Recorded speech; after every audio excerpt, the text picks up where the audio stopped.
More disturbing and emotional details are emerging at the manslaughter trial of Dr. James Corasanti. One of the key witnesses took the stand and described a horrendous scene when he found Alexandria Rice on the ground. News 4's Nalina Shapiro was back in court this morning and has more on what happened so far today. Nalina.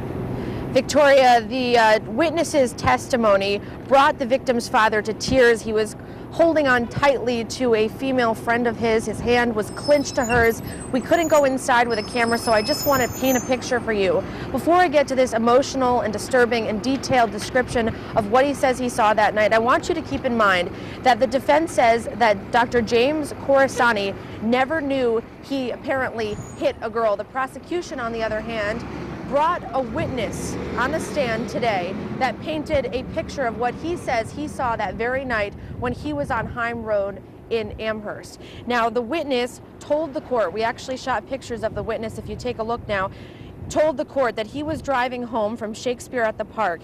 He says on Heim Road he saw a glowing object in the fog line or in the bike lane who crossed safely into the other side and eventually saw it was a girl. He said he clearly saw it was a girl on a skateboard in the bike lane. She passed his car. He gets ready to turn, then he sees a car in the distance he says was speeding towards him.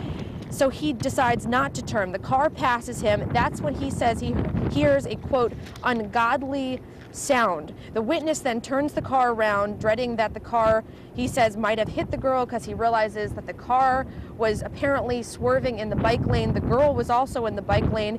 He reaches a point in the road, finds a shoe turned upside down and a skateboard, but nobody is there. The next details might be hard to take. He eventually finds a girl who he knows now is 18-year-old Alexandria Rice lying on her side. Her face is looking right at him in the middle of this, dark night around 11:20 p.m. He notices her feet are bent in the opposite direction. Her arm is in a strange position, and so is her head. The witness, who is a trained EMT from Scotland, says he couldn't find a pulse at the time.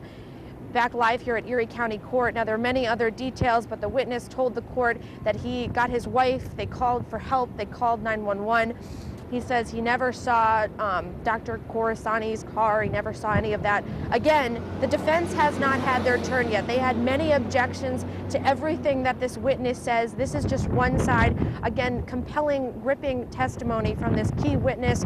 I'm sure we will hear much more of this throughout this trial. Right now, News 4 investigative reporter Luke Moretti is inside an Erie County courtroom here in downtown Buffalo. He's taking careful notes. We will, of course, continue to update you on our Facebook and Twitter pages, of course, our website, WIVB.com, and our later newscasts. Reporting live downtown, Nalina Shapiro, News 4 at Noon.